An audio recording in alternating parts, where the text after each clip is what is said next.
Hello guys, and welcome to the off-season episode of Dolphins Daily. The Dolphins finished the record with a 4-12 record, and that was not good enough, nowhere good enough to get them into the playoffs. And here we are in the off-season. We're going to be taking a quick look at the yearly awards and the playoffs as well. The gameplay or whatever you see here on your screen. Looking at the yearly awards, Le'Veon Bell, 11-5 record with the Steelers. He has won MVP. Patrick Mahomes actually finished second, so that's pretty interesting. Let's see, Coach of the Year, I can't speak, is Bill O'Brien with a 12-4 record, an impressive record to say the least. Andy Reid also went 12-4. Matt Patricia, his first year of a head coach actually, went 11-5. So these guys, they're the next coaches up. Well, Matt Patricia really is. Let's advance the week.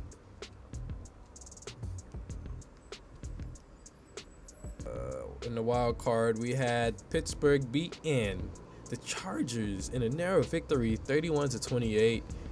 Cowboys get the win over the Eagles, 20-17. Jaguars and Patriots, a rematch over last year. Divisional, was it divisional or was it conference? Conference matchup. Patriots get the win, 35-21. Convincing victory. 1-point win for the Los Angeles Rams. Vikings did not make the playoffs, and they beat us just recently, not too long ago. Buccaneers is eliminated from the playoffs. New England beat Texans, the Houston Texans, 38-31. Deshaun Watson couldn't get it done. The Rams beat the Detroit by less than a touchdown, 34-28. Kansas City falls to the Pittsburgh Steelers, 24-21. That had to be a very good matchup. And the New Orleans Saints win against the Dallas Cowboys, so that can't get the job done again, and the Cowboys are sent home packing. Our conference matchup is the Patriots and Steelers, which everyone wants to see, and the Rams and Saints. I would have liked to see the Rams and Vikings. That's a good matchup right there, but simulation, so you never know what outcome you're going to get at the end of the season. Oh, it tells you who started. What is Yarrow? Oh, does it tell you? Oh, it tells you the rating and who has the edge. Okay. Let's see if any Dolphins got in here. I don't think so. We had a pretty bad season, to be honest. Gonna have to be looking at the AFC side. Yeah. I see a forward Dolphin made it on there. I think I seen Caleb Sturgis.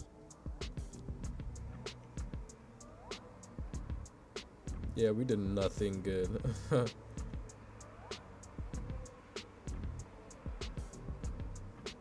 Yeah, Caleb Sturgis made it on there. Other than that, nothing too exciting there. You can't even play the Pro Bowl. It's pretty bland and basic.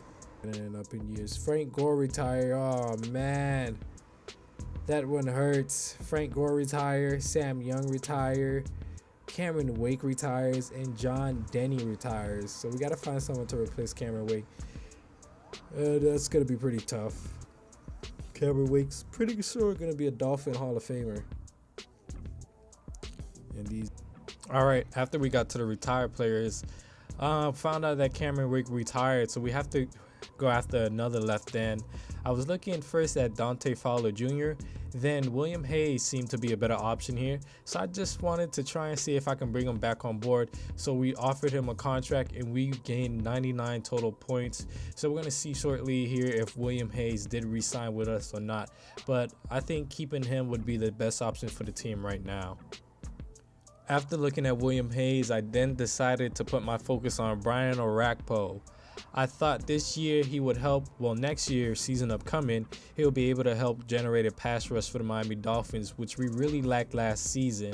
So with Cameron Wake going out and the D-line not going to be as strong as last year. Well, they weren't really strong anyways to begin with, but having Brian Orakpo on this team, I would believe, would bolster this defensive line and the linebacker core. So we decided to give him an offer of $17 million over several years, and we're going to see if he also accepts this offer coming up very shortly.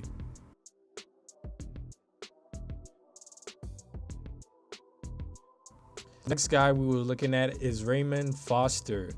Our O-line was one of the worst last year, and I wouldn't be surprised if it was rated the worst offensive line in the league. We didn't even average 4 yards per rushing attempt, and so the backups on our team weren't good at all. They were in the low 60s, and so having Raymond Foster here will definitely help if one of our starting offensive linemen go down. We have someone who's at least decent enough to do and is capable enough of getting the job done. Continuing on looking at the offensive line, we also looked at Dwayne Brown. Unfortunately, I believe he did not sign with us, and that offer will be off the table for us. So no Dwayne Brown. That would have been a great pickup there, because we're going to be looking heavily at the draft and at the free agency to improve our offensive line. But right now, you can see all the contracts that have been accepted and rejected. We were able to secure Brian Orakpo, Raymond Foster, and William Hayes. So a pretty good sign-in here on day one. Just got to keep on improving. I didn't want to spend all of my money in day one. I just wanted to see how things will play out here. And so now moving on to day two of free agency, we're going to look at TJ Carey here, and we're going to try and offer him a contract. I want to really beef up our cornerbacks in the cornerback position. Last year, I wouldn't be surprised if the NFL said our cornerback group was the worst in the NFL. And also here, we're going to bring on a guy who played for the Miami Hurricanes, Anthony Chickillo. I think he'll be a great pass rusher, and that's the focus really this year in this upcoming season for the Miami Dolphins, just trying to generate a pass rush and also run defense. Lastly, unfortunately, we will part ways with kicker Jason Sanders. Although he is a very good kicker, I believe that a veteran kicker would do a better job for us and help us when we get into third and long situations, or we can't pick up a first down and we're in a long range field goal. So Steven Hauska has the leg and has the kick accuracy to get the job done. I'm hoping it turns out well. And these are the day two signees for the Dolphins and the rejectees for the Dolphins. Just about everyone signed for us here, so I'm glad that all the offers we gave, everyone happily accepted it. And so now we can move on to day three. Day three, nothing really eventful happened, and we will now move on to the draft. First pick in round one, we are picking currently fourth, and we go with Dixon Kelly. I thought putting him at the center position would be great for us, because our center was rated like a low 70 to a high 60, I believe. So having Dixon Kelly here, 77 overall, they said his true talent was number one, but I don't really believe it. The draft analysis seemed to be a bit glitch, or it doesn't work properly. So Dixon Kelly is our first round pick in the 2018, I believe, NFL draft. I'm telling you guys, I really want to bolster this offensive line. I didn't like how we played last year with the O-line, and with the linebacker in the secondary position as well. You're going to see me make a whole bunch of moves to try and improve the skill position and the offensive line. In the second round with the fourth pick, we go with DeMar St. Clair. So that's two offensive linemen back to back, and I'm telling you guys, we are going to get this offensive line correct. I don't want to let you guys down with poor rushing games or poor gameplay. So I just wanted that first season to be like a little test drive, and then this season we're going to be really overhauling things here to get it to where we like to be as a team, or where I really wanted to be. In this draft, it was a lot of good offensive linemen. We couldn't take everyone we seen, but I believe the guys we did pick up, they were the perfect match for us. I wouldn't redo this draft if I had a second chance at it. So having the two offensive linemen here go hand in hand into just really reinforcing that offensive line. And so now that Cameron Wake has retired and we really didn't pick up anyone except for William Hayes at the defensive end position, I went ahead and drafted Earl Farrell. Hopefully he could be the next Cameron Wake or the next Jason Taylor for the Miami Dolphins.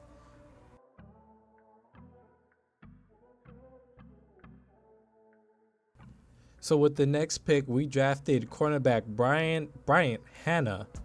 It's a pretty good quarterback. He is definitely a raw project, so we're gonna have to develop him.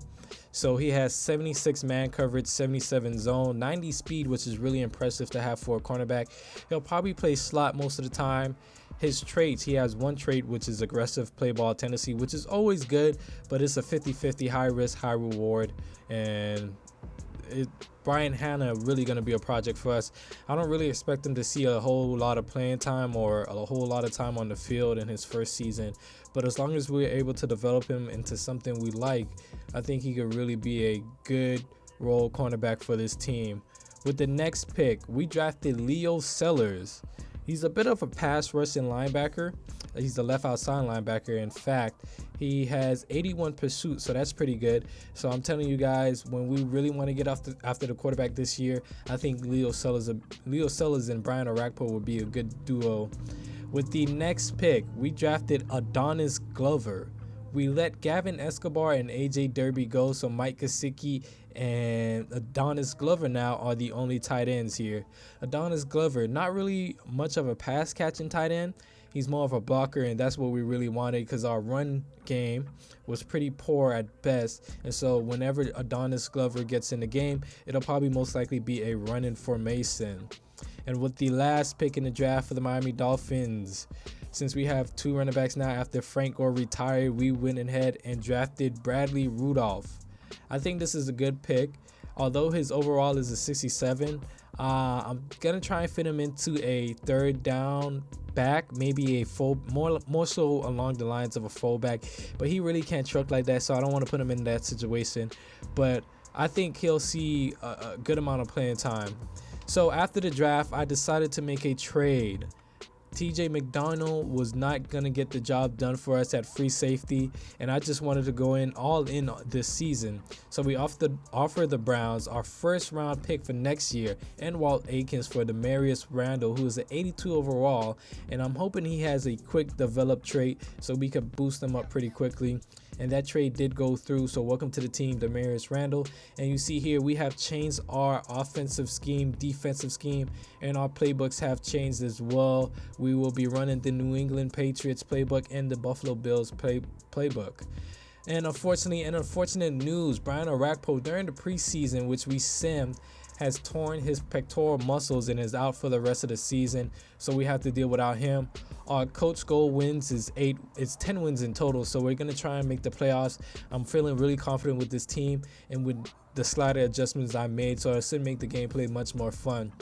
We did not play the preseason. I felt like the preseason would have been a bit of a waste of time for me, and I wasn't really going to see anything because most of the guys we drafted were offensive linemen or guys who weren't really going to sign on the field like that.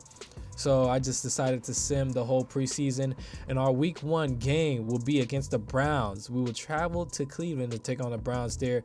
Our first home game is until like week 4 or 5, I believe, so the NFL kind of did us dirty there. But you can see here we're going through the depth charts, and soon upcoming we're going to be looking at the sliders. Year 1 for the sliders didn't really go as I planned. There were some good things and some bad things. I really did like the scoring for the game, but a lot of the times the computer, you could tell they were blatantly cheating, or the run game wasn't at best where it needed to be. So these are the changes we made to the sliders. I'm hoping it's going to produce better results because I feel like the computer pass defense coverage and pass defense reaction time was way too high, and they were just almost picking off everything, and I really had to play conservative, and I couldn't really push the ball down the field as much as I wanted to, or like I know the computer, okay, if I throw this pass, it's definitely going to be picked. It wasn't more like a 50-50 thing. But that was just basically it. The sliders we changed, I increased the user run block and increased our pass coverage and pass reaction time. Our defense, our cornerbacks were one of the worst in the leagues, and I didn't really like that. So we're going to make changes here, and if we need to make changes, or if there's things that I don't like in the game, I'm going to make those slider changes, and I will definitely let you guys know. And I also decreased the CPU pass defense coverage and pass reaction time, I believe. So you're going to see this all in this video. And thank you guys for watching. This video is going to come to an end. Week 1 opener. I really want to be more in depth with this franchise since that season 1 is out of the way and we're moving on to season 2. I want to bring new infographics, stats. I want to present a deeper franchise mode where you guys feel connected or you remember things from last video that is brought up in the next future video. So thank you guys for watching, and I will see you later.